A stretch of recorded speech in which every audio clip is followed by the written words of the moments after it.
Thursday, watch the walls instead. It's Friday, it's VGC, the video game podcast with me, Jordan Midler, Chris Scullion, and Andy Robinson. This week, we've got some news about the industry, we've got Call of Duty news, and Chris finally gets to tell us about multiverses. But first, how we doing, folks? Andy, you've returned to this Hollow podcast.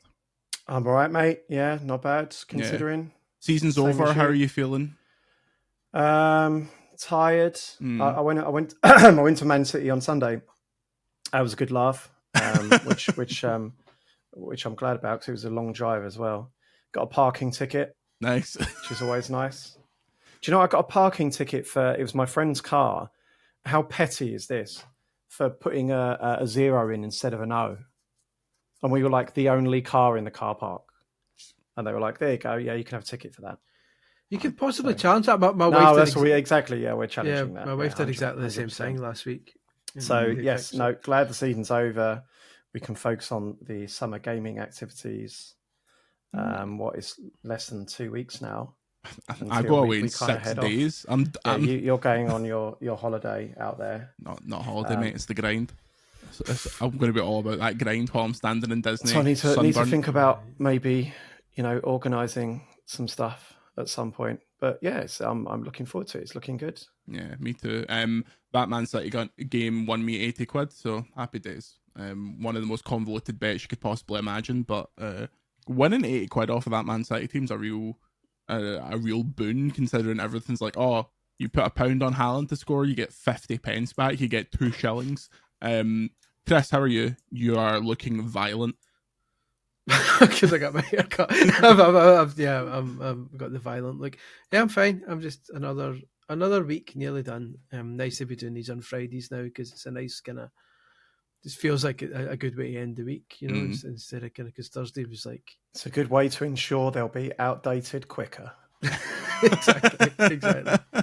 This is the relaxing time. You're bringing your Game Boy into school. Do you know, Andy? Is this true that English people call that day at the end of school where you can bring in toys Mufti Day?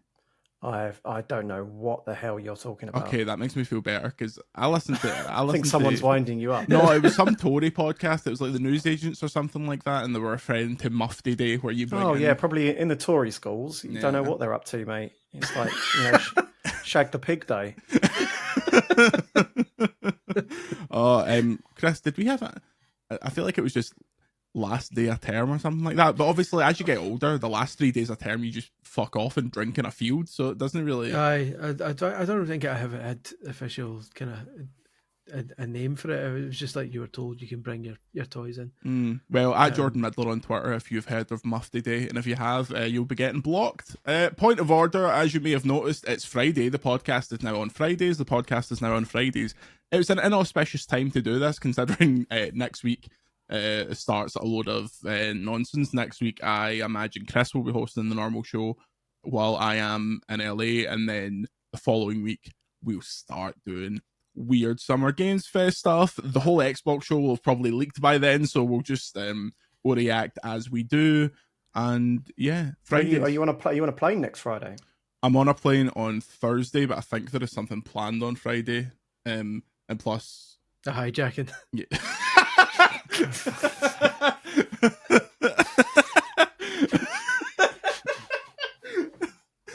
I don't endorse that. I've got a visa, so I don't endorse that. Let's hope they don't listen to the podcast, mate. But yeah, we'll sort it out. We'll have reaction pods from LA. We'll lay out what we're going to do. Chris Scullion, Andy Robinson. Hello. It's time for an energy drink review this week. Relentless Fruit Punch. Now, I typically don't drink Relentless because I'm not a fucking goth anymore. But anymore. But as I was saying to Chris, can you be a goth with no hair? Well, it's true. There's a real question, but that's quite crucial to being a goth. Is having a dark barnet. What about the Donny for Disturbed, Mister? Yeah, that's true. But if you can't, if you don't have those vocal tick, then surely you need the long hair. You need the hair covering your eyes. Yeah, I wish. I used to have the whole that. Genuinely, one of the reasons that one of my eyes is so much worse than other in my prescription is because I spent years with hair across my face and it weakened one of my eyes. This It is wasn't even yours. I should be so lucky. This is one of the things they don't tell you about being a mad goth. But Relentless. People say Monster is the goth juice, but it's Relentless. And I don't really drink Relentless. And I was going to, as I said to Chris before the podcast started, I was going to get. They have glass bottles of Red Bull from Thailand in my local shop, and they're not caffeinated. They're like still, but it's pure. It's pure taurine, basically. It's pure bull spunk or whatever that is. And I thought, perhaps not today because I'm going out tonight with my partner, and that's all you need is having a lovely meal. And here it comes, a regurgitated bull spunk. So we've got Relentless this week. Thanks, Relentless, for sponsoring the show. The disclaimer. It's the easiest grift in the world, making an energy drink, isn't it? They're all the same drink. Yeah. They've just got different bloody branding exercises going on. Oh, fucking hell. Oh, that's... Reads like a 5. It tastes like the sour dummies you'd get in a pick and mix, you know? Like the kind of sugary ones. It just tastes like the aftertaste you have in your mouth after you eat a load of pick and mix. What flavour was it supposed to be? Fruit punch. This can has not seen a fruit in its entire existence. However, Chris, excitingly enough, we have a blurb on the can. Oh, good. I do like these. The journey towards artistry. No, I hate it already. And committing everything for your moment is an accolade in of itself. Greatness or glory doesn't come by accident; it is earned. In forging, in our humble opinion, the ultimate tasting energy drink. This isn't VGC says this is not the ultimate tasting energy drink. I'd just like to put that out there. We set upon a quest not for perfection, but one of passion to produce a drink worthy of the name Relentless. Be unwavering in your personal pursuit of greatness. I mean, I feel like Andrew Tate here. That's like the kind of shite that he spouts. Not good. But he's also a guy you describe as relentless, right? I'm trying to think if there's anything legally actually positive that you would describe as relentless. Like, the food poisoning was relentless. You know? I was relentlessly waiting after my night. My constipation is relentless. What a graphic show already this week. I don't know. Relentless was much like Rockstar in the early days of the energy drink wars. Fine, but I don't think they do a zero sugar equivalent, and I don't really drink sugary energy. I'm going to be hyper for the rest of the day. I'm going to be full of fucking E numbers, so I will continue to drink this because I have nothing else immediately around me. But that's the point. Well, my beverage of choice today is pure sugar. This is my life hack because I didn't have any energy drinks on me for the podcast. So you just got a bag of sugar. It's just sugar and water. What a drink. Low and tight and low. I've gone with my PlayStation Trophy cup. Nice. Filled with lemon Fanta, and then on the top of lemon Fanta, you've gone with frozen pineapple chunks from the freezer, which can be purchased from your supermarket of choice. It has the double benefit of not only freezing, like keeping your drink cold like ice cubes would, but by the time you finish your drink, it's not frozen anymore, and then you've got kind of fresh. Mate, you can put as much fruit in it as you want. It's still. No, that's not for health benefit. That's purely for you extra don't know flavor. the joy of lemon Fanta and vodka. I feel like it's a bit weird that you can get lemon Fanta in the UK now. That is like a holiday drink to me. That is your 100%. Yeah. First thing I do is go and buy a 2-litre bottle of lemon Fanta. Fanta Limon, as they call it in Spain. That's how you well done. Oh, bit of culture for you. Oh well. You're sitting there in your towel. Duolingo. You're sitting there in your towel after a shower. You're pissing with sweat. You've got Spanish Nickelodeon on the telly. El iCarlio is. I believe they call that Nickelodeon. Yeah. Apologies to our thousands of listeners in Spain. We're more a Nordic podcast. We're always huge in like Finland, and because I can't stop sucking off their game developers. But we've got no listeners in Spain whatsoever. Yeah, Fanta Limon, bit of vodka. There is nothing in life that hasn't improved by a wee bit of vodka, I would say. I used to drink. This is so stupid. Don't try this. It became a trend when I was like 14 or 15 to drink. You drank vodka and Powerade, and then you took two Cocodamol and you called it a power bomb because you just felt absolutely destroyed. Do not repeat this. This is not endorsed by VGC. Well, what is wrong with you? Oh, that's that Paisley upbringing for you. That's what it is. I know. We never did that. We just stuck with our Buckfast. Aye, you just sat Cup around. of tea. You just sat around playing Manic Miner. Anyway, let's get into it. This week, very quickly before we get into news, as you may have seen, IGN has bought Gamer Network. That's Eurogamer, GI, and a load of other sites. There have been redundancies. Very sorry for the folks that have been let go. Some absolute titans of the game that we hope bounce back. But a lot of people asked, Andy addressed it on Twitter, but for those who don't follow us, Andy, what does this mean for VGC? I mean, the short, well, for our readers, nothing really. We are part of Gaming Network, but we're an independent company, so they're, for all intents and purposes, our commercial partner. I mean, the truth is that they're more than that. We were fortunate enough to be in a position where we could kind of choose who we partnered with, and we chose them because they're full of so many fantastic people. And, unfortunately, a bunch of those fantastic people are now going. But, they're still good guys there. The truth of it is that, it's early days, and, it's only just happened in the last couple of days. So, kind of the dust is settling. But for certainly for our readers, there'll be no change. It doesn't mean anything for us in the tangible term. Cool. I just thought we would clear that up because there has still been people asking.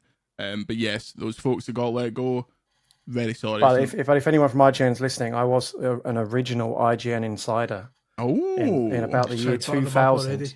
So, corporate daddy, love me. The Imagine Games Network. N64.com, I think they were before IGN. Yeah, they were N64.com, yeah. Yeah. They were, why don't you get boring? I'm not even. I just changed my mind as I even started telling the whole origins Davis of history. IGN. Yeah. Well, if it gets us the rights to all their defunct podcast titles, then I'd be up for that. Okay, I'm sure it doesn't. Yeah. Speak to my lawyer, thanks. Okay. Bit of news, Microsoft plans to put this year's Call of Duty onto Game Pass. This is like Schrodinger's news in the sense that I'm pretty sure we already knew this and Phil's pretty much been saying it, but according to Wall Street Journal, the decision has been made. Alongside this, perhaps more interestingly, Game Pass is going to get more tiers. Chris, how do you think they're going to chop this up, and what price gets you Call of Duty? I'm not immediately certain they will in the first place. Mainly because, I think that's one of the biggest criticisms people have of PlayStation Plus is that the tier system is so convoluted. And the PPP, the PlayStation Plus, it's so clear. PlayStation Plus Premium Extra, double decker edition. The other one, yeah. But since they they don't give a shit how confusing it is for us. The bottom line is that since they changed it, their revenue went up, and as we all know from the last 18 months. All that matters is the graph goes up, lads. Yeah. So they don't care whether it's confusing for the user. All they care if graph goes up. So they're going to put some new tiers in. A bunch of people will pay more money, and their graph will go up, and they'll be happy for the next 6 months until it goes down again, and then people will be made redundant. I could just see it being made more expensive. I could just see them saying, "Okay, Game Pass is an extra $3 or $4." Deal with it. I don't know. If they do tiers, and I don't know how they'll split it up. But people are talking about an extra tier that's just for the first party day one releases. But it'd be crazy to kind of take that away from a lot of people who kind of signed up for that. I think that's asking for trouble, or maybe the extra tier is for third party releases. I don't know. Either way, I hope they don't, because I think right now they need to be doing all the right things, in terms of perception, and so maybe kind of keep Game Pass as it is. But if you're spending all the money in the world on acquiring Activision and Call of Duty, then you're going to have to start recouping that at some point. Yeah, I kind of expect them to change it in such a way that it's a tenner or £11, whatever the baseline is now, gets you what you get now, but they start introducing like a premium tier where you get Call of Duty, or maybe the base version of Game Pass gets, you know, they've been doing if you pre-order it, you get the single player 2 weeks early, all that kind of stuff recently.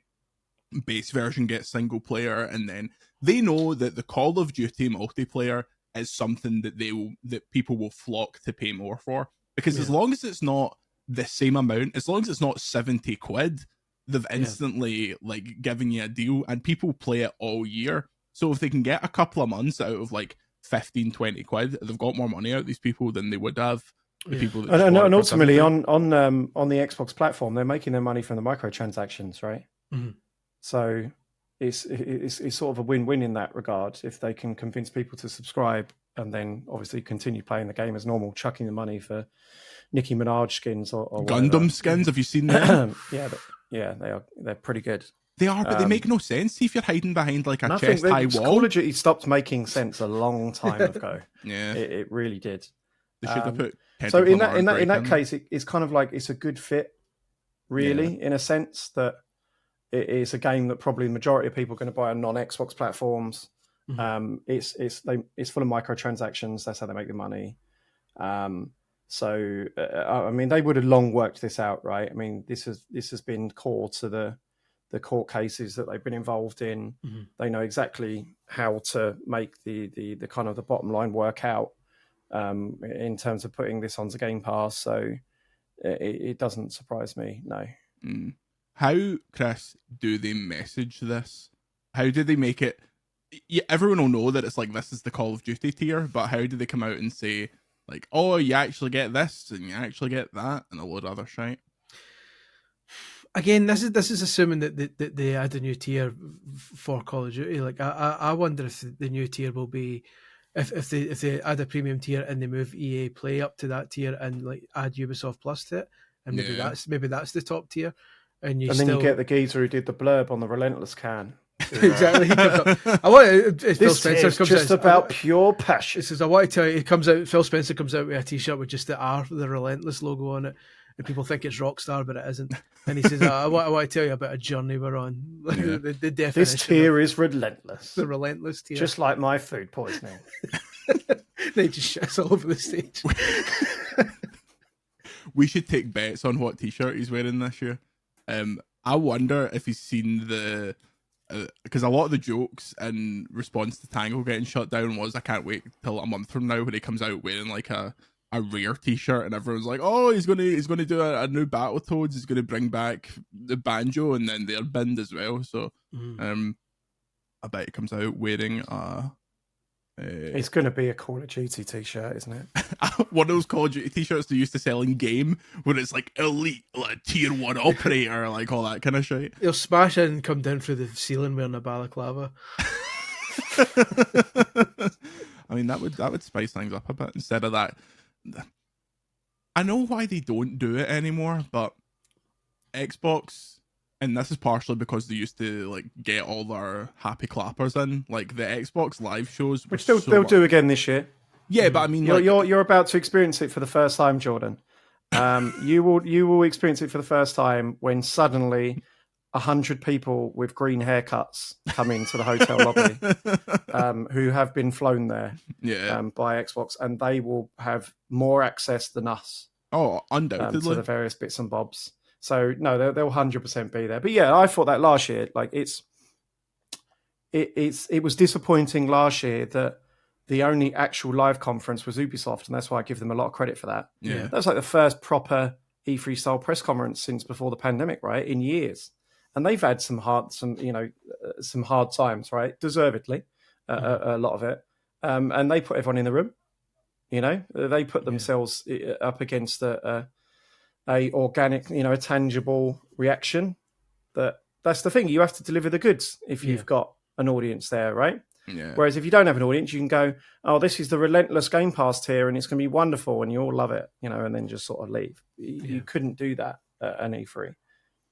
Yeah, that's the one thing I miss the most is the live shows. Is that it doesn't feel. The live shows are when the good things are amplified the most, and so are the bad things. So when you mess up, you know about it and you know you messed up. Whereas now, I feel like a lot of publishers are in their own kind of wee echo chamber almost, where they make their kind of recorded and pre-edited video, put it out there, and just kind of present it as live. It means that they have no accountability, right? They can hide behind their video, and if anything, it's not messes good up for anyone. Yeah, if they show like a 15-minute gameplay with fake people playing multiplayer, and he's over there. Are you going to get him? He's over there. And all the chat is just full of people saying bullshit. This is bullshit. But they GTA 6, but they don't have to worry because they're not going to be drowned out by booze and silence. Exactly. So there's no accountability. They're not. They do it. So the next shows year. are literally worse for the fact that they don't have to have an audience. 100%. And not to mention the fact that a lot of the time that means the press don't have to see the games. Nobody plays the games. Yeah. You don't know, increasingly these days, you don't even know who's working on the games. Yeah. Right? Yeah. It's not good for anyone. It really isn't. It removes accountability. I don't see how it benefits the consumer at all, other than the fact that they feel like they've cut out a middleman somehow by clicking on a live stream to direct to Microsoft versus a camera setup. Yeah. People forget that like one of the most infamous E3s of all time, that Sony Giant Enemy Crabs, Ridge Racer, etc. Immediately following that, they had journalists up on the stage playing all of those games. Like, there was an instant kind of go straight to big baldy Phil Harrison and go, here, mate, that was shite. Like, nowadays, like, obviously Xbox has been really scarred by the Matrix era of like putting a mic in an executive's face kind of thing. But if they're going to appear on, it looks terrible that they only appear on like friendly podcasts and like, oh, let's do a live show where we're asked, so is Xbox Game Pass cool, or is it amazing? Is it the best dealing games, or is it like the most awesomest dealing games? You're never going to get a situation again where Andy, for example, is let in a room with Herman Hulst and given half an hour to ask whatever he wants. It's so funny that you say that, because it's literally, you can see it in front of your eyes, right? I mean, you've described it, the difference. I mean, obviously, I went away a little bit and did like 4 or 5 years in game development, sort of in the middle of the PS4 era. So, 2015 came back 2019. When I was on CBG before that, which is now like you're pushing 10 years, Christ. After the PS4 was announced on stage, I literally was taken by PR to a back room and sat down with Herman Hulst. Immediately. You had to be formulating your questions on the fly, as the presentation's going on. I mean, I've done that several times before with Phil Spencer, where it probably would have been, I mean, he got made the boss SWAT just before the Xbox One launch. So I would have left their E3 press conference and gone straight upstairs and sat down with him. Yeah. Right. And it's all those things now that you don't see answers to. Well, a lot of people on social media are asking, who's making this game? Why have you not shown this game? Like the questions they don't answer by, without that tangible kind of feedback from an audience. Like a lot of people wondering, where's the multiplayer mode in this game? Why did you not show that? Or it looks completely different. Oh yeah, we've changed developers. Things like that, right? That you just don't. You end up completely clueless. So the pandemic, that's one of the bad things that it has done is like really they don't. I mean, you talk about Phil Spencer, he's one of the better ones, right? But PlayStation just full stop don't speak to any press now. And that can be a good and a bad thing, right? Because a lot of the frustration with Xbox recently is that they keep talking and they don't deliver. Phil Spencer went for a period where it'd be the same 5 outlets that he'd be speaking to, but he'd speak to them again relentlessly. Wait, thanks for again used in a non-positive context about what they're going to do, and then people became frustrated about it. Where I guess that ended up you ended up kind of seeing the benefit of Sony's approach of like, well, let's just not talk to anyone other than Chris String, once a year, right? So yeah, that's another downside. You don't kind of get held accountable anymore on that front, but.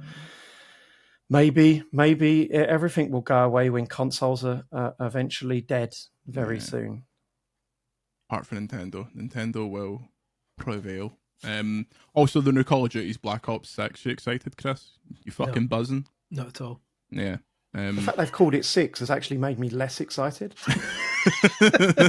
Because it was also they never called Cold War 5. Like, they've retroactively decided but that Cold was War, 5. like the single player campaign was pretty good. Yeah. But in the context of like the great Call of Duty campaigns, they kind of boshed it out, didn't they? Like, I think it was Raven Software, right? So it was a good, very short campaign. Multiplayer, not very good. No one likes the setting much either. So the fact that they've now gone, oh, by the way, that was a numbered sequel. That's the kind of caliber you can expect from our premier play. Oh, good. Well, I'm not looking forward to this one then. Yeah. Cold War 2. Cold War 2, baby. Yeah, I thought it was a shame that it's being stylized as Black Ops 6 as opposed to Black Ops VI, or as they stylized Black Ops 4 as Black Ops I. So they could have done Black Ops 6 as I. They should have put the 6 in the name. Yeah, the Black 6. The C should have been a 6. Black 6 cops. They could have easily done that. Yeah. Just when you do the C, you just kind of keep going, and and it should have had Vin Diesel in it. Yeah. That's how we start referring to it. He'll be in it. Everyone will be in it at some point as DLC. Put fucking Marcus Phoenix in it. Come on. Like, actual full-size Marcus Phoenix with his massive shoulders and chest and stuff like that. But did Chris spoil the last Gears of War for me, because I can't remember. Marcus Phoenix did? I don't know, mate. I'm so far behind. Nobody knows, mate. Nobody knows. Just because I've got a head shape like him, now all of a sudden I'm the expert. Yeah. I've got a what's the gun called? The Lancer. Yeah. Yeah, I've got one, but it's behind a pile of crap on my desk next to me. What, a full-size one? Yeah, Mike Capps, the whole boss of Epic, sent me one. And then I gave the game 10 out of 10. Unrelated. Go back through the archives. For all the money. I have in the Lancer. In my mum and dad's spare room, I have a full-size Gallahorn bazooka from Destiny that just sits there. my mum's always like, they asked if I wanted one, and I would really love one, but no one has room for a Gallahorn. I want to hang it for this ceiling so that during the podcast one week I get clattered with it in the back of the head, and that's it. Go out like Tommy Cooper. God rest him. Yeah, because that's famously how he died.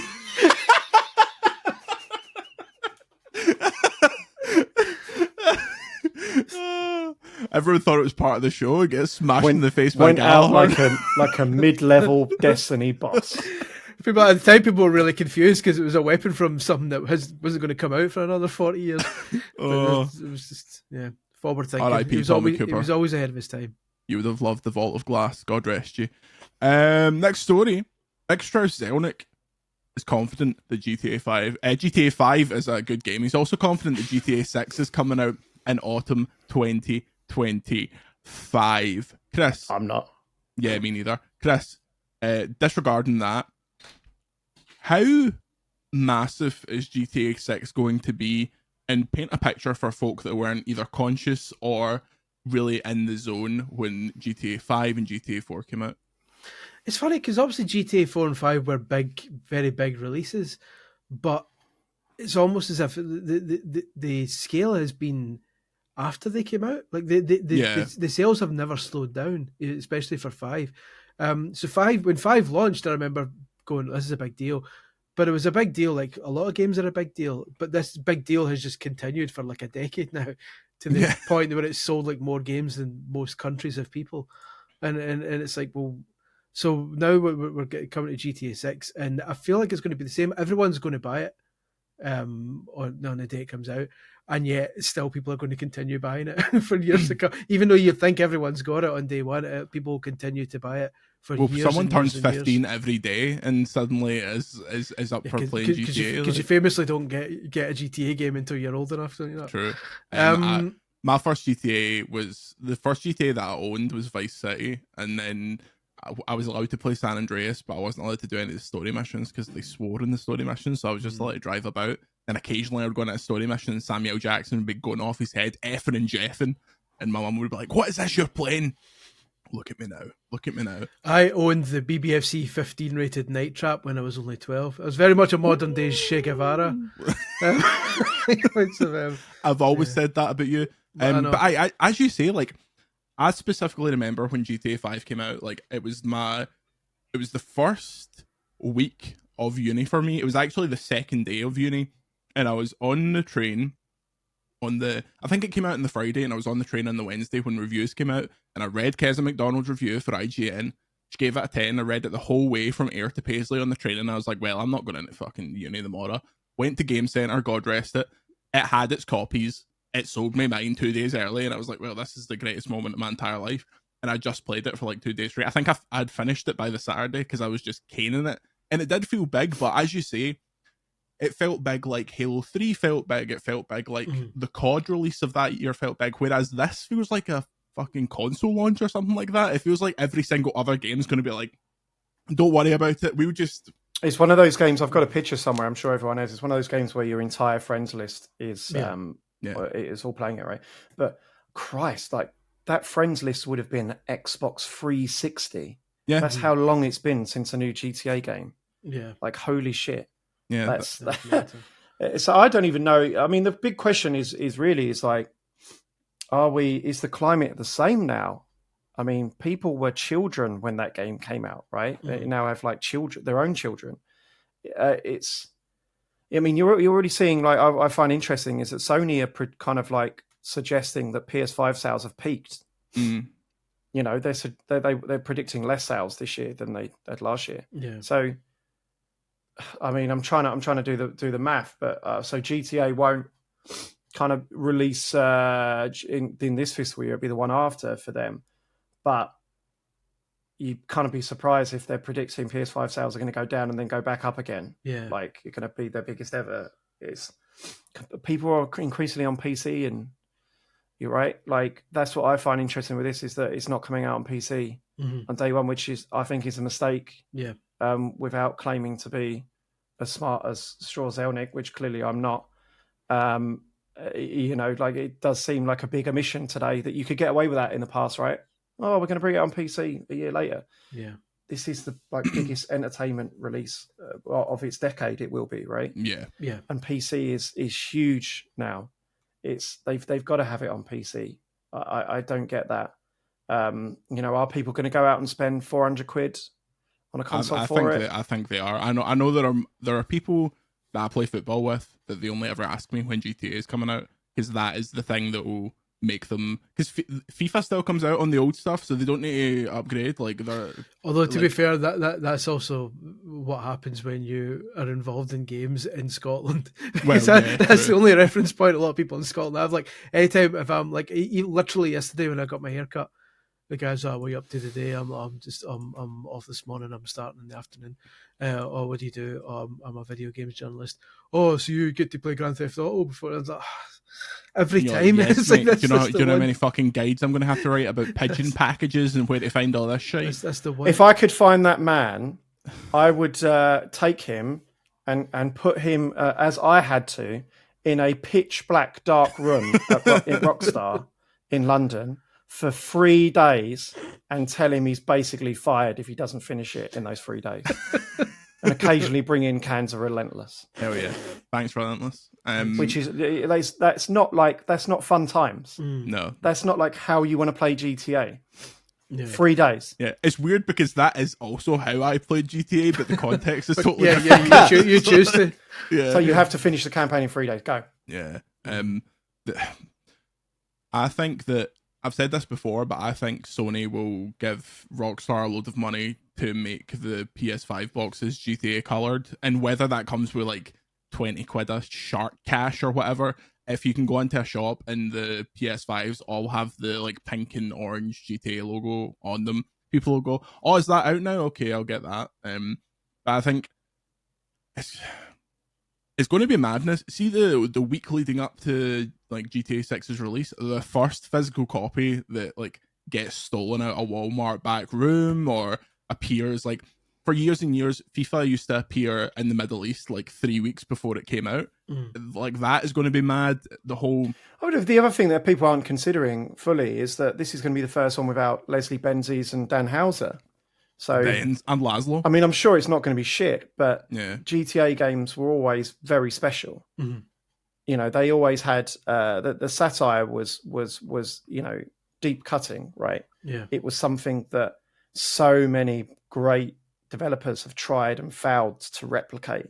Like there have been some good GTA alikes, but none of them have ever been, anywhere near the, kind of the as well crafted, as expertly crafted. And that to me is, even though GTA is a game made by thousands of people, you can see the fingerprints of all of those people over it.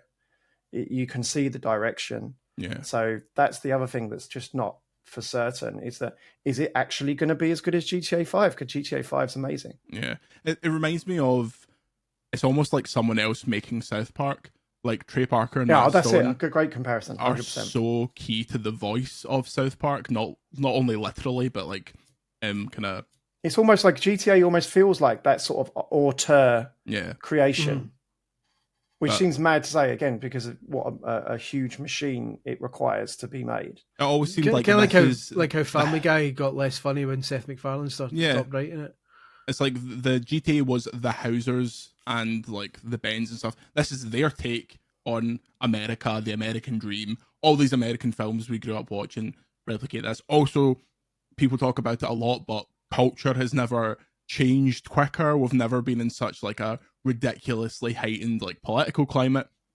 I don't think that you can do a GTA 6 now and have like a Trump character, because it's like, well, that's like old now at this point. I know he's probably going to be president again, but it's like it's so kind of like, I mean, they probably made GTA 5 in a couple of years. Yeah. Whereas, so this one would have been being worked on for like 10 years. Yeah. So like, that's a fair point. And also they need British people to work on it. Yeah. Kind of no one satires the US like British people. Yeah. Don't get actual Americans to satire their own country. No. I mean, have you seen late night talk shows? They're truly, apart from Seth Meyers, they're truly atrocious. Okay, when we come back, we'll have PlayStation London Studios, Multiverses, X-Defiant, Disney Speedstorm, and we have over 100 video game codes to give away. We'll see you in a minute. And we are back. We have game codes to give away. First, from our friends at Neon Hive, we had 5 codes for Harvest Hunt, which is a first-person kind of survival horror game. Looks pretty cool. If you'd like a code, it's on Steam. Simply tweet me the answer to the following question. If Chris Scullion was chasing you down in a field, what weapon would he be holding? Chris, don't give them an answer. No, I'll tell you the real answer. So we would like comedy answers. The real answer is no weapon necessary, because I'm chasing nobody. Your Honour. not since the decree was passed. But, Chris's law. Yeah. Yes, tweet me at Jordan Midler your funny little answers, bonus points if it's that picture of Chris holding the Wii U, because that always makes me so happy. I like how that started as me making fun of my weight, and you turned it into me being some sort of beast. Oh, same as it ever was. Thanks, Relentless, for sponsoring the podcast. Chris Scullion is Relentless. But yes, at Jordan Midler for a Harvest Hunt code. Our friends at Radical Forge, specifically my friend, specifically man who can't hold his drink, Harry Mitchell, sent me 100 codes for Southfield, which is like a physicsy kind of farming sim. Looks pretty cool. I've played neither of these games, so I shan't endorse either of them. But I have 100 codes, and honestly, if you want one of those, I'm just going to tweet them later, and I'll do the thing where you're like, oh, I'm taking out one of the numbers so the bots can't get it. But yes, Southfield and Harvest Hunt, thanks to Neon Hive and little baldy Harry Mitchell. I would just like to stress, legally, the only thing Chris Scullion is relentless in the pursuit of optimal reading experience for video games Chronicles readers. Okay. You ran out of steam a wee bit then. Well, I always do. That was the original joke I was trying to make. If you're running out of steam, what you need is Relentless, proud sponsors of VGC, the video game podcast. fucking barking. It's not even that Okay. good. No, it's horrible. Next story. PlayStation London Studios has officially closed the doors. A quote on their Twitter said, "For over 20 years, London Studio has been the home to some exceptionally talented and wonderful people in the games industry. As we close the doors and all go forward onto new adventures, we wanted to say a heartfelt thank you to all our past and present players and colleagues who have supported us over the years. We had one wild and wonderful journey." This is shite. PlayStation London Studios, sure, they didn't make games that got 99 Metacritic, but they made stuff that was absolutely key to PlayStation's identity, and I think it's a massive loss. Andy? I think everyone should feel the cold, hard slap of shame over this. Yeah. To adjust their bottom line to make the graph go up, as I say so often. They've got rid of this, historic studio that's so intertwined with the history of PlayStation and, video games in the UK and Europe and the world. So much of what made PlayStation great, came from that building or next to the building. Or PlayStation is in, SCEE, or is it SIEE these days? Is based in that building. And, I've gone on about this a bit, that it's a bit of a personal bugbear. I mean, PlayStation obviously doing better than ever. Their games are, objectively better than ever in terms of, critically as a collective. But you miss that flavor, right? Yeah. I loved PlayStation because there was all kinds of different games. And that was because Japan, the US, and Europe all had autonomy to greenlight their own projects. That's why you'd get a Drive Club, and you'd get Tokyo Jungle, and you'd get some SOCOM War. What's the stupid flying game? Warhawk. Yeah. Like the American games, which basically sucks. Bring back- I'm starting a bit of an anti-US theme here. Bring I will back be there in a Mag. few weeks. Be Bring nice back to me. Mag. But you'd have big games, small games, right? You'd have Japan Studio putting out like Rain and Gravity Rush and things like that, right? And then Europe would be coming out with SingStar and Buzz, and then the US would be getting like MLB The Show. Well, hey, but obviously they came up with Uncharted and stuff like that. But now every PlayStation game feels the same. Yeah. It really does. They're all in halfway through the PS4 era. PlayStation was centralized in the US, so it took away the autonomy of all the other territories. And ever since then, all of their games have felt exactly like that, like American games. They're all Uncharted, God of War, they're Days Gone. They're all within the same mold. Yeah, and that's a shame. That's a real shame. That's all I have to say on it, is that culturally we've lost something here, and it sucks. It does suck. Yeah. And PlayStation will be worse off for it. Yeah, like if you look at the list of games they've done, and obviously recently they did a lot of the original PSVR stuff. They didn't actually make a PlayStation 5 title, but before that, they put out like a mountain of SingStar games, and those always did well. Like in Europe, like SingStar was like this huge thing.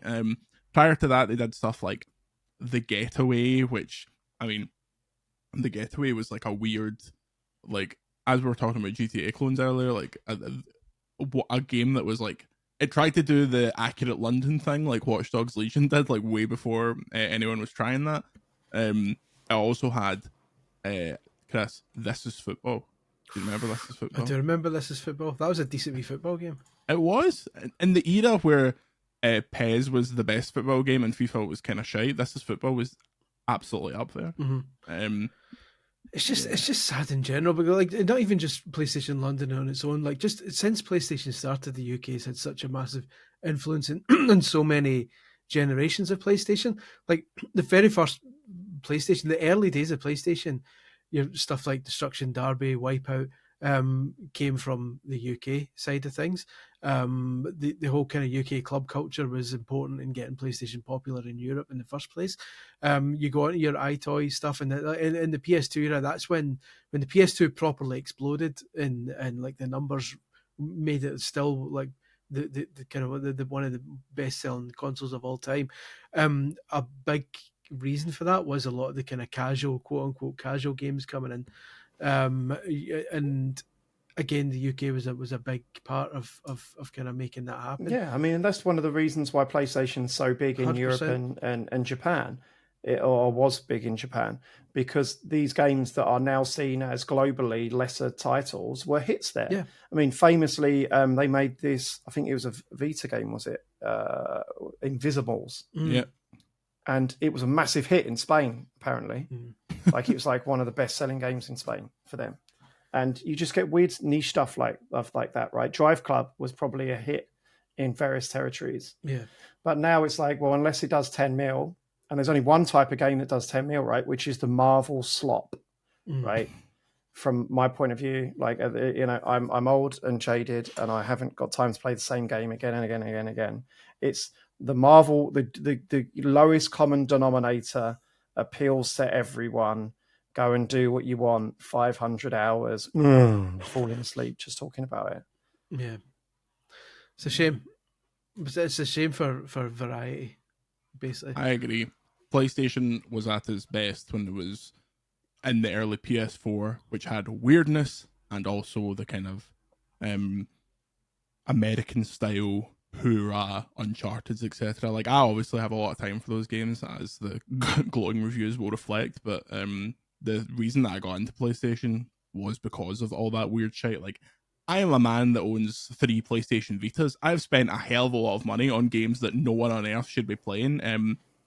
Yeah, I think I may have owned Eye of Judgment at one point. I don't think I have anymore, but you just can't imagine anything like that existing on PlayStation these days. Like, something that wouldn't fit in the Marvel style logo at the start of all PlayStation games now. It's just sad. The best PlayStation games, like, of the last couple of years, have been the ones that have least stuck to the template, right? Astrobot, Helldivers, Returnal, you know, Ratchet and Clank. Yeah. I mean, maybe people go, no, they're not as good as God of War. But I did enjoy Ragnarok, actually. Yeah, like, I think they did try some different stuff on the kind of the adventure front. It wasn't completely like open world templated.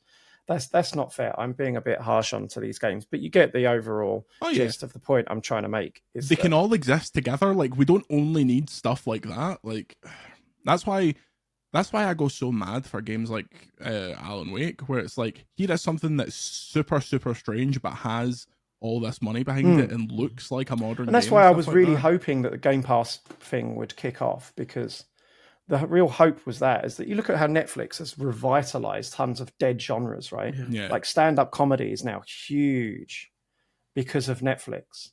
Like, I watch stuff like Terrace House. You know, like, these niche genres that would have like just been really niche, like Baby Reindeer and things like that, are pop culture. You know, they're the part of the zeitgeist. Everyone tries them because they're there. Yeah. You know, I was hoping that it would help kind of empower some of that, but you know, it has been the case for a long time that the innovation is in the indie scene mostly, and then, you know, kind of the bigger games kind of like tap into that a few years after the fact. I think we are slowly kind of adjusting to the new reality. You know, what's PS6, and if there is another Xbox, despite what they say, going to be like, you know, is that going to feel like a platform, or is it just going to feel like a device? Big graphics, more graphics, Returnal 2, Returnal. This has been a particularly miserable podcast, isn't it? Oh no, this has been a wonderful podcast sponsored by our friends at Relentless. I'm nearly finished this can.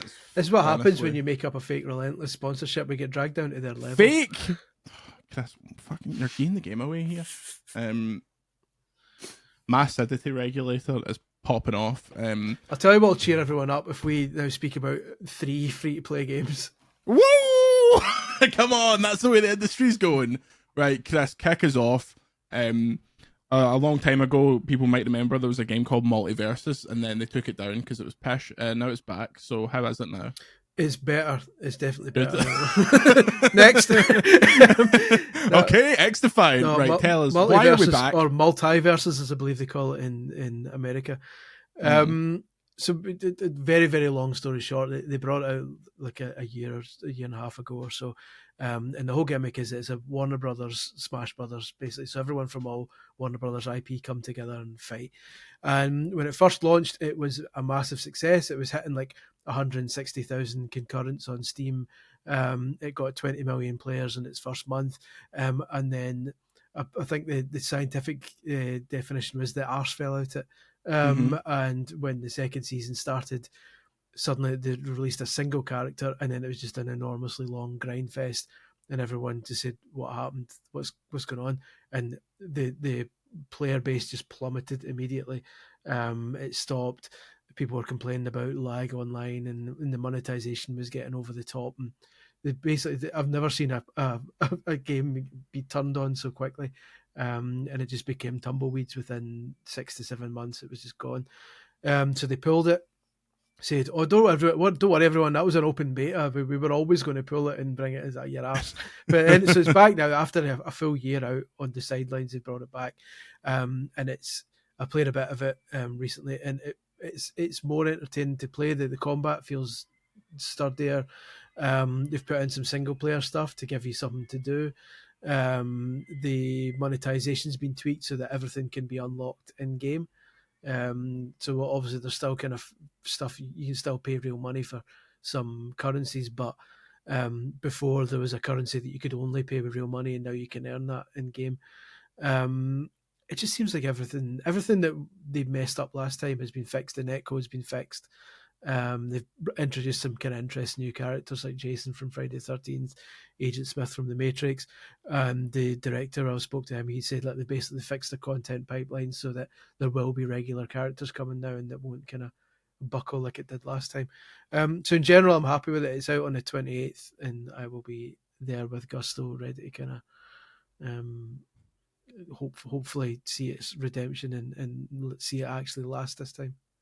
It's weird because I know multiple people that are multiverses people, which is a real sick indictment of the type of people I hang about with. But yeah, it would be good if it actually realised its potential, because there's a lot of weird characters that you could eventually get in multiverses. Yeah. I mean, Warner owns so much absolute slop that they could stick it. I mean, Spy Hunter. Keep it in video games. That's Warner. They've got Area 51. They've got Joust. Come on. Well, I think the fun thing as well is that people are complaining. They announced one of the 4 characters. So they've announced Jason, Agent Smith, the Joker, and then a banana guard from Multiverses. And when they announced from Adventure Time, and when they announced that, everyone went, "What? Why? But I think that's the cleverest character to add, because that basically says we can add anyone we want. Like, don't just keep saying Harry Potter and Gandalf. Like, we could put anyone we want from anything in here. Put in Harry Potter, Chris. Put in Harry Potter. I'll see what I can. I don't like Harry Potter. Can you put in Harry Potter? No. Wee specky face. Come on. I've got no time for any of the Potter family. Graham Potter, worst one of all. Chris, they own The Big Bang Theory. What is Sheldon and then young Sheldon going to be in it? I hope so. As a tag team. Yeah. I mean, come on. We met young Sheldon famously. I'm just looking down a list of the shite that Warner Brothers owns, and it is truly some of the worst shite you've ever seen. Could we get the 2.5 Men in multiverses? I'm sure you could get 1.5 of them. Yeah. Do you know John Cryer used to paint his hair on? Because he was going baldy. He used to get it wasn't actually like house paint, but essentially house paint, and just paint it on. You go on Amazon now to get on the Dulux. Yeah. The problem is now, if I just appeared with hair, it'd be like when Jason Alexander, the guy that played George Costanza, went on a red carpet and suddenly had a full head of hair, and it was like, so obviously that's not yours. And he was like, I've just let it grow. It's like, mate, you've been baldy since the day dot. But yeah, the point is, it's good. So, yeah, I mean, it looks like there were leaks before when the first time around, and some of the characters that leaked before looked like they might still be coming to this. So they brought out a trailer for it, and at one point a big door opens and loads of shite falls out it, and one of them was like a broomstick, so it looks like the Wicked Witch. Harry Potter. Not Wicked Witch, Wizard of Oz was leaked before, so she'll be in it. And one of the Powerpuff Girls soft toys or something's in it, so they're going to be in it. Yeah, I've got high hopes for it. It looks like they fixed a lot of the crap, and there's certainly from the couple of days I played of it, there's a lot more to do in it this time, and that was one of the biggest problems with it before. Yeah. So yeah, we'll see. I thought it was decent. Is LeBron still in it? Or did they take him out for legal reasons? Everyone's still in it. Okay, everybody is here. Everybody's here. Okay, speaking of free-to-play games where random franchises are smashed together, X-Defiant, Ubisoft's new shooter, is out. I've been playing a lot of it. It's actually surprisingly fun, which is an indictment of kind of the free-to-play shooter world, but essentially it is the Clancyverse Smash Brothers, so you're playing as the Cleaners, which are from The Division, Libertad, which are from Far Cry 6, famously a 2-star game on VGC. You're playing as Dead Sec from Watch Dogs 2, which is an amazing game. I would have given that a 5 if I reviewed that on VGC. And also Ghost Recon Phantoms. Chris, have you ever heard of the game Ghost Recon Phantoms? Because I had to look this up. You're talking to the editor of the Ghost Recon Phantoms wiki. You're talking to Phantom Head himself. You're talking to King Phantom 12. No. Ghost Recon Phantoms was a 2014 free-to-play Ghost Recon game that I think might have only come out in China. So they're in it because everybody's so excited about it. Fine. Everybody's here. And most tragically, you can play as Echelon, the spies from Splinter Cell. So each of these factions has like faction-specific abilities and ultimates. The people from Splinter Cell can go invisible. They can like see people through walls. The cleaners from The Division have like flamethrowers, etc., etc., etc. And it seems like the most cynical thing in the world to just be like, oh, let's chuck them all together. But it works, and the shooting feels like almost like an Xbox 360 COD game. Like it's really snappy, it's really fast. There's like there's no frills to it at all. It's just solid free-to-play multiplayer, and I think it's going to do pretty well. The maps are good. It's like an interesting answer to COD, because obviously if you want to play the COD multiplayer, you need to buy like an actual COD game. You can play Warzone, but that's not COD multiplayer. So having this kind of free-to-play thing out here is cool. I just want them to get weird with it. I want a Rayman faction. Exactly what I was going to say. How long until the Rabbids turn up? How long until there's a Prince of Persia team where they're all reversing time and running up the walls? That's what I want it to get crazy. Like, they might as well. Like, I don't know if they're just going to be like, oh, we're going to just stick to like the Clancyverse and people that have guns, but that's so boring. When Ubisoft get the assassins out here with like AK-47s, like they could get really funny with it, and that is the direction that all multiplayer games go. I mean, if COD can have Gundams and the guy face Saw and Nicki Minaj and Messi, like there's no reason. They all start serious, and you go, okay. They could have a faction with everyone who was fired for sexual harassment. The game will only last a year or two. They don't have that much time. These things always start serious, and then they introduce one kind of weird character or something, and people go, oh. And then people go, oh, I quite like that. And they go, oh, do you? I fucking then just throw, like, it just basically turns into Nihilodian, as I believe the Spanish call it. Yeah, like, I don't see why they wouldn't just do it for a laugh, essentially. And they've got like obviously Rainbow Six and The Division, Heartland, all these Tom Clancy games that no person on earth has actually heard of. I also think they need to get to the point where if I can play as the Echelon people from Splinter Cell, I'll give you money if I can play as Sam Fisher with Michael Ironside's voice and all that shit. Let me play as Ezio Auditore, the big shagger himself. Let me play as the corpse of Altair from the end of that game. Yeah, it's good. It's way better than I thought it was going to be. I will review it. Listen, I'm not going to start it until they add a Skull and Bones team. Skull and Bones. It's Call of Duty. It's one of the Call of Duty creative directors, right? Yeah, I believe so. It feels like it doesn't feel like a Ubisoft game. It feels like a late Xbox 360 Call of Duty game. Like Black Ops 2 is what it feels like more than anything. And I've seen a lot of Call of Duty people being like, This is nice. Like it feels good. They're desperate for something new. Yeah, like they really are that community. So if this was going to be half decent, it was always on the path to success. Yeah. And Ubisoft supports the shite out of their live service stuff. Like For Honor and Siege are all still kicking up. There's like a Siege massive event in Manchester today Like all these games are still kicking a ball. Put the I guys went who and fought saw on that it. game, right? I went and saw that game when it was 10 French guys in a basement in an annex building, not even in the actual Montreal building. And they had to put them in somewhere else, just working on this thing. What's this silly game you're working on? Mm. There's always so many of those moments. I should write a book. Mark Rain stopped an interview, mid-interview, to show me a game called Fortnite. He's like, "Oh, can I show him? Can I show him to the PR lady?" And he's like, "Yeah, as long as you don't record it. Yeah, look at this game. Just played Fortnite for 10 You're minutes." like, what's this shit? What is this shit? Well, but Building. of course, Fortnite was just like it was just building and like it was tower defense. Wasn't it? Yeah. That's when it was fun. And they told them to take the dancing out of it. Well, you're never going to get What you anywhere should with do- dances. Less bananas. What you should do is put a shit ton of skins in this game and then sell them to children. Yeah. You should have bought shares in Fortnite at that point.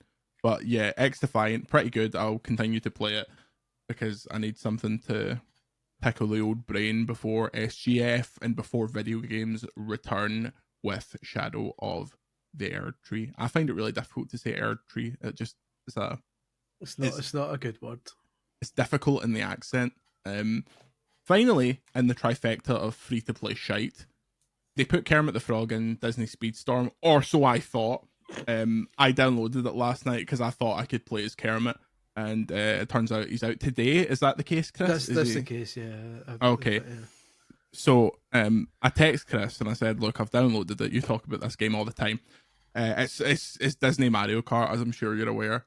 I had forgotten that the tracks come with hilarious remixes of some of my favorite Disney songs of all time. What a soundtrack.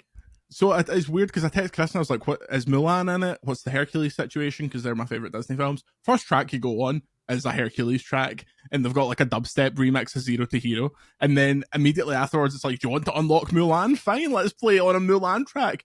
And it's Donny Osmond's like dubstep remix of "I'll Make a Man Out of You," and it feels really nice to play. Like the menus are absolutely impregnable in terms of like upgrading your racers and do you want to buy this, and there's like 5 different currencies, but it's quite good about just being like you can just keep doing races, like go along this little line of stuff.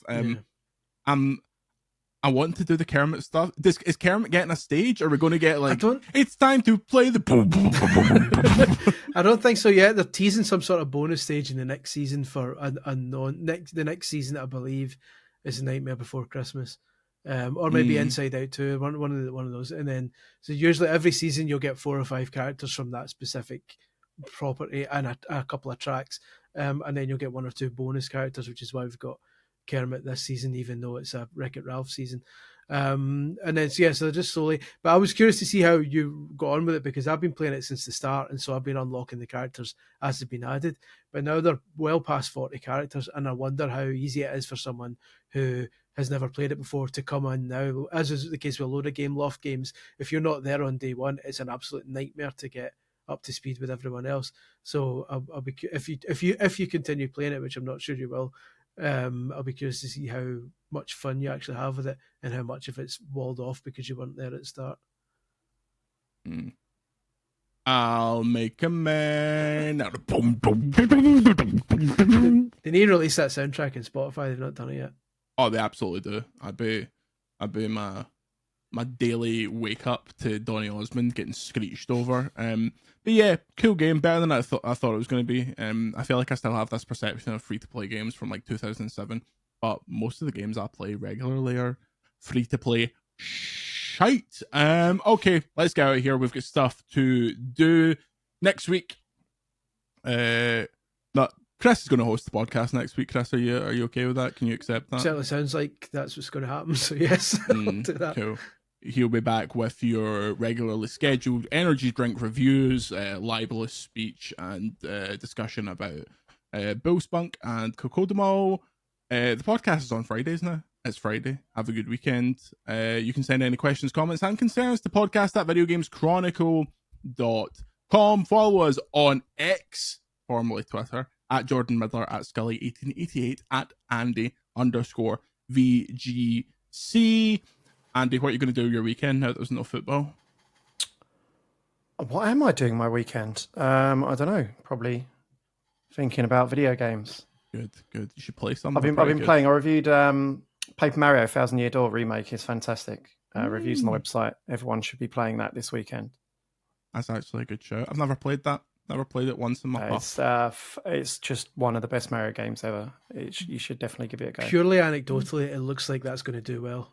It's one of those. It will. I mean, if RPG, the SNES remake, sold more than 3 million since it came out. I want to say it came out October.